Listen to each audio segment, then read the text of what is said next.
નમસ્તે મિત્રો, સ્વાગત છે તમારું મારા આજના નવા વિડીયોમાં. મિત્રો, આજે આપણે બનાવીશું વધેલી રોટલીમાંથી ડ્રાય નાસ્તો બનાવીશું, આપણે સૂકો નાસ્તો.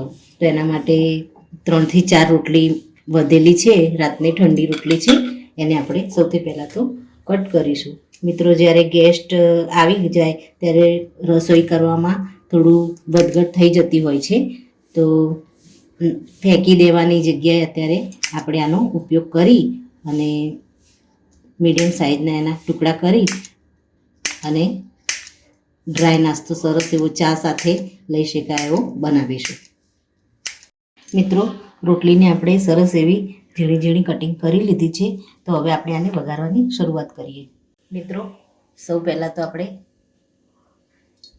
તેલ લઈશું. તેલ આપણે થોડું ઓછું જ લઈશું.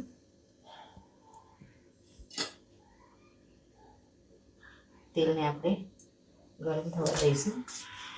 એમાં સૌ પહેલાં તો આપણે રાઈ એડ કરી દઈશું. રાઈને આપણે થોડી ફૂટવા દેવાની છે તેલમાં. મિત્રો, રાઈ સરસ એવી તેલમાં ફૂટી ગઈ છે. હવે આપણે ગેસને ધીમો કરી અને મસાલા એડ કરીશું.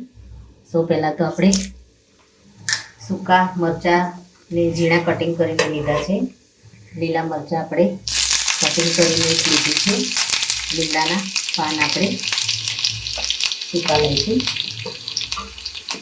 ત્યારબાદ થોડી આપણે એમાં ચણાની દાળિયા આપણે જે રોસ્ટેડ આવે છે એને આપણે એડ કરીશું. મિત્રો, દાળ થોડી સરસ થઈ ગઈ છે. આપણે એમાં હિંગ ચપટી એડ કરી દઈશું. થોડો આપણે સૂંઠનો પાવડર એડ કરી દઈશું. તલ આપણે 1 ચમચી જેટલા એડ કરી દઈશું. હવે આપણે મસાલા કરીશું. એમાં મીઠું આપણે થોડું લઈ લઈશું. હળદર લઈ લઈશું. મરચું આપણે ટેસ્ટ મુજબ એડ કરીશું. ગરમ મસાલો આપણે લઈ લઈશું અને લીંબુનો રસ આપણે એડ કરીશું. હવે આપણે આની અંદર જે રોટલીને ટુકડા કરીને રાખી છે એ આપણે આની અંદર એડ કરી દઈશું.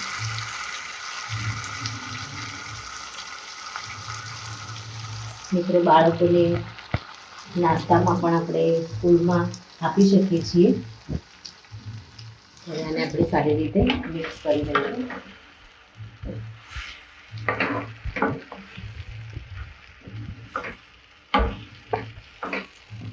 ધીમા તાપે આપણે આને ચલાવવાનું છે.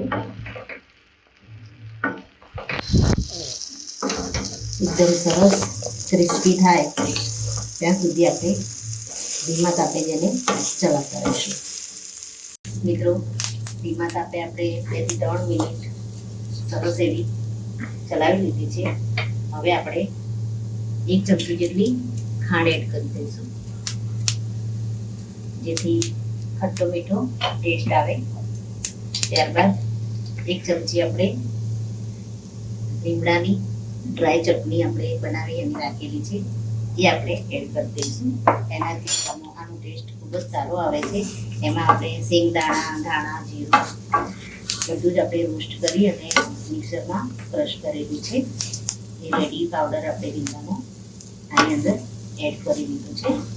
હવે ફરી 2 થી 3 મિનિટ માટે આપણે ધીમે ધીમે ચલાવીશું. થોડી આપણે કોથમીર પણ એડ કરી દઈશું. ધીમા તાપે આપણે આને એકદમ થોડી ક્રિસ્પી થવા દઈશું. મિત્રો,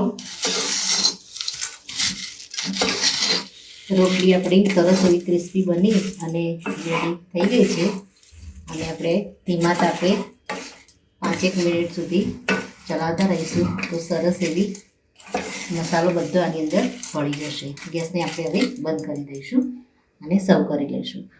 મિત્રો, સરસ મજાનો ચા સાથે લઈ શકાય એવો રોટલીનો સૂકો નાસ્તો બની અને રેડી થઈ ગયો છે.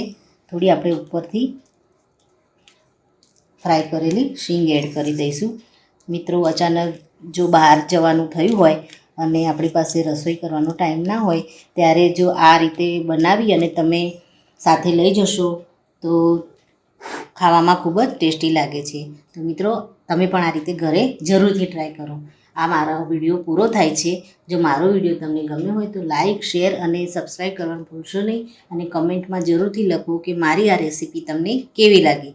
ફરી મળીએ નવા વિડીયો સાથે. ત્યાં સુધી આવજો. Thank you.